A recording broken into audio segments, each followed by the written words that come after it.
Olá, pessoal! Na aula de hoje nós estaremos trabalhando o movimento uniforme variado, que é o MUV, né? Lembrando que na aula anterior trabalhamos movimento uniforme. Então eu vou fazer, para contextualizar, eu vou retornar um pouquinho na aula anterior para você ver a diferença desses dois movimentos. No movimento uniforme, a principal característica dele é que a velocidade é constante, né? Lembra disso? É um conceito muito importante de ser observado isso aqui. Pode ser um assunto de prova. A outra característica é que o móvel percorre distâncias iguais em intervalos de tempos iguais. Vamos para um exemplo. Analisando a tabela, nós observamos que aqui está o carro, né? Que foi percorrendo no movimento uniforme. E vamos compreender aqui o que é a característica desse movimento uniforme. Observe que no instante zero, o carro estava na posição 300, ou no marco 300, né? 300 metros. Depois passaram-se 4 segundos e ele foi para 400 metros. Passaram-se mais 4 segundos, ele foi para 500 metros. Passaram-se mais 4 segundos, ele foi para 600 metros. Passaram-se mais 4 segundos, ele foi para 700 metros. Então, pelos dados da tabela, nós observamos que o móvel, ele percorreu, a cada 4 segundos, ele percorreu 100 metros. A cada 4 segundos, 100 metros. Então, ele percorreu distâncias iguais em intervalos de tempos iguais. Essa é a característica do movimento uniforme. Já no movimento uniformemente variado, que é o MUV, a primeira coisa que nós observamos, a velocidade aqui não é constante, ela varia, né? Então, vamos para a definição. No movimento uniforme, a definição ele é aquele no qual a variação da velocidade é a mesma para intervalos de tempos iguais. Vamos compreender isso num exemplo. Pelo velocímetro representado, é possível medir a velocidade do carro em diversos instantes e verificar que essa velocidade aumenta 20 km a cada segundo. Aqui, ó, o tempo aqui é zero, né? Então, nesse momento, o velocímetro também está marcando zero. Aí o tempo passou para 1 segundo, o velocímetro passou a marcar 20 km por hora, em 1 segundo. Aí ele rodou mais 1 segundo, foi para 2 segundos, ele já estava a 40 km por hora. Observa só que ele pulou de 20 para 40, então ele aumentou de 0 para 20, foi 20 km por hora. De 20 para 40, 20 km por hora também. E no tempo 3 segundos, ele foi para 60 km por hora. Então, observe que houve um aumento aí de 20 km por hora a cada segundo.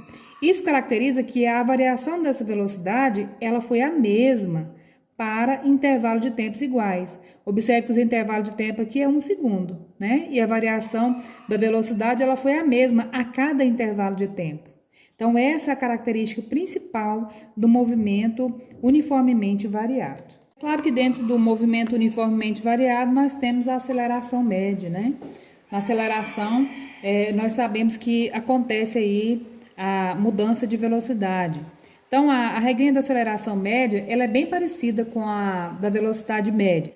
A regrinha da velocidade média é ΔS sobre ΔT, ou seja, acontece ali uma variação do espaço em função do tempo, né? Agora, da aceleração média é diferente. Aceleração média acontece uma variação da velocidade em função do tempo. Lembrando que na física, quando nós vemos esse delta, significa variação, tá? Então, a variação de velocidade vai ser a velocidade final menos a velocidade inicial. E aqui a variação do tempo será o tempo final menos o tempo inicial. Agora nós vamos conhecer um pouquinho sobre as características aí do movimento uniformemente variado. Lembrando, gente, que nós trabalharemos aqui nesse capítulo, trabalharemos função, viu? É importante lembrar lá de matemática, né, que nós estamos trabalhando função também. Foi até uma coincidência, eu nem programei, mas esteve muito bom. Porque eu acho que na aula do gráfico da função lá, ela vai servir bastante para você compreender os detalhes dessa aula aqui, tá? Então, a aceleração, quando ela é positiva, significa que ele é maior que zero, né? Então, nós temos esse Azinho aqui, que representa a aceleração. Se ele é positivo, ele é maior que zero. Ok. Só que isso não quer dizer que o movimento é acelerado. tá? Uma observação aqui. Depois, nós temos um segundo ponto que eu quero chamar a sua atenção. A aceleração, quando ela é negativa, menor que zero, né? Não quer dizer que o movimento é retardado. Não quer dizer que o movimento é retardado. Então, nós vamos compreender isso melhor. Pessoal, só lembrando o que é o movimento progressivo e o movimento retrógrado. Nós já falamos sobre isso. Agora eu coloquei um exemplo aqui para que você tenha consciência do que seja isso, para a gente dar sequência nos outros movimentos lá. Então, não podemos esquecer que o movimento progressivo é quando o veículo ele está no sentido da trajetória. Observa só, o carro está saindo de Palmeirópolis, no sentido de Goiânia. Então, nessa situação, ele tá no sentido progressivo, porque é o sentido da trajetória dele, certo? Aí, quando ele tiver aqui vai ser progressivo. Aí, nessa mesma situação, o carro depois vai retornar de Goiânia. Aí, ele vai estar no sentido retrógrado, porque ele está retornando da viagem que ele fez, certo? Movimento acelerado, nós temos que a velocidade é maior que zero e a aceleração maior que zero. Observa só, o veículo está indo nesse sentido aqui, a favor da trajetória, eu vou dizer que a trajetória está para cá, né? Então, a minha velocidade, então, vai ser maior que zero. E, consequentemente, a minha aceleração também será maior que zero. Nessa situação, eu vou dizer que esse movimento é acelerado, tá? Aqui nós temos uma outra situação onde a velocidade é menor que zero, ou seja, a velocidade é negativa, né? Significa que o veículo móvel está percorrendo em direção oposta à trajetória e a aceleração é negativa também. Então, nessa situação, ele é um movimento acelerado, é caracterizado como movimento acelerado. Por isso que você não pode imaginar que o movimento acelerado ele tem sempre velocidade positiva e sempre aceleração positiva. Não é verdade. Observa só, a questão da velocidade ser negativa significa que o veículo está indo no sentido oposto à trajetória e aqui a aceleração no sentido oposto também. Nesse caso aqui nós temos dois sinais negativos. Esse, então, é um movimento acelerado. No movimento retardado, nós observamos duas situações. Quando a minha velocidade for positiva e quando a minha aceleração for negativa. Como assim, professora? Olha só, o veículo está indo nessa direção da trajetória, velocidade positiva, e ele sofre uma força de atrito que foi colocada aqui, imposta contra ele. O que vai acontecer? A tendência da aceleração é diminuir. Você entendeu? Então, a velocidade ela é maior que zero, mas a tendência da aceleração é diminuir por causa do atrito que está segurando o veículo, certo? Ou da força que foi imposta aqui sobre o veículo. Então, nesse caso aqui, eu tenho um movimento retardado. Já nessa situação aqui, nós temos também um movimento retardado, aonde a aceleração aumenta. Tá vendo? Ela é positiva, a aceleração aumenta, só que o veículo está sofrendo uma resistência de uma determinada força. Então, o que vai acontecer? A aceleração aumenta, mas essa força que está sendo imposta sobre esse veículo, ela não permite que a velocidade aumente. Então, a tendência da velocidade é diminuir. Para contextualizar esse exemplo que eu acabei de falar, imagine que você joga uma bola para cima.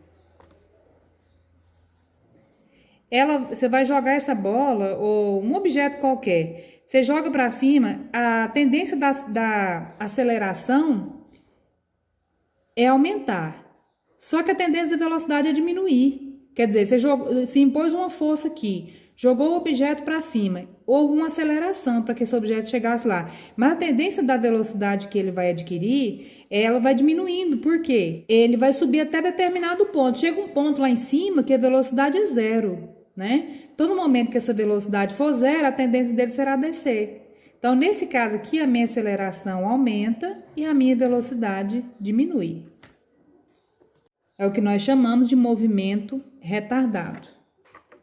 Vamos conhecer agora algumas regras básicas, né, que nós iremos utilizar aqui no movimento uniformemente variado. Então, nós temos aqui a função horária da velocidade. A função horária da velocidade, a regra básica para calcular essa função, velocidade final, né? Que é igual a velocidade inicial mais aceleração vezes o tempo. Observe que é a velocidade, nessa regrinha, a velocidade vai variar em função do tempo. Observe, gente, que esse assunto, ele está diretamente ligado em função, viu? Nesse caso, função do primeiro grau. Naquele exemplo que nós trabalhamos em matemática, na aula passada, nós construímos lá o gráfico de uma função. Então, aqui nós iremos construir também o gráfico da função horária da velocidade. Pessoal, essa aqui é a função de posição, né? Nessa função, nós temos aqui uma equação do segundo grau.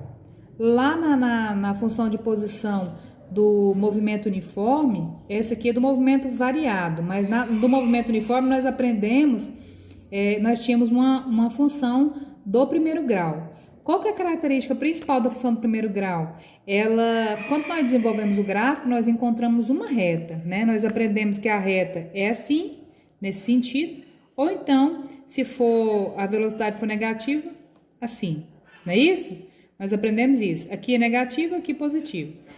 Agora, nessa função do segundo grau aqui, observe que o que define que é segundo grau é esse 2 aqui, né? É o grau maior da função. Nessa função, nós encontraremos uma parábola, né? O que é uma parábola? Nós não chegamos nesse assunto lá em matemática ainda, mas iremos chegar. Quando nós desenvolvemos essa função e construímos o nosso gráfico, na parábola nós iremos encontrar se a minha velocidade aumentar em função do tempo, a minha parábola será para cima, desse jeito. Se a minha velocidade diminuir em função do tempo, a minha parábola será para baixo, tá? Nessa função de posição é assim que funciona. Então, observa bem, a função ela não tem nenhuma informação desconhecida, né? Aqui é a minha posição final, minha posição inicial, minha velocidade inicial, o meu tempo, mais meio multiplicado por aceleração e aqui o tempo ao quadrado. Tem gente que gosta de resumir e usar essa bem aqui, ó. É a mesma regra, só que resumida. ΔS é igual a VOT mais AT ao quadrado. Por que é a mesma? Olha só, o que é o ΔS? Não é a variação de espaço? Espaço final menos espaço inicial. Então, observe aqui, ó, que tá S, né? Passou para cá o menos SO, ele ficou negativo. Então, deu um ΔS direitinho no primeiro membro. E o restante somente copiou.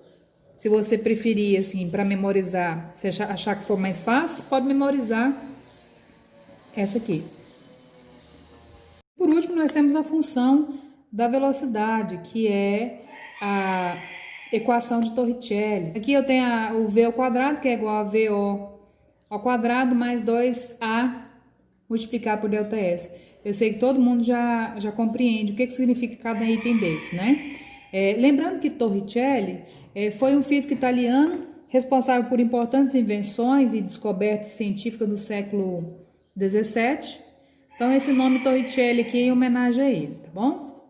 Então, para que serve essa função aqui da velocidade? Então, ela é a única que eu consigo encontrar a variação do espaço, consigo encontrar a velocidade, consigo encontrar a aceleração, sem depender do tempo, através da função da velocidade, que nós chamamos de equação de Torricelli. Então, pessoal, esse vídeo foi um vídeo somente de conceitos, né? Com relação ao movimento uniformemente variado. E os exemplos serão para o próximo vídeo, porque senão ia ficar muito grande. Tá bom? Até a próxima.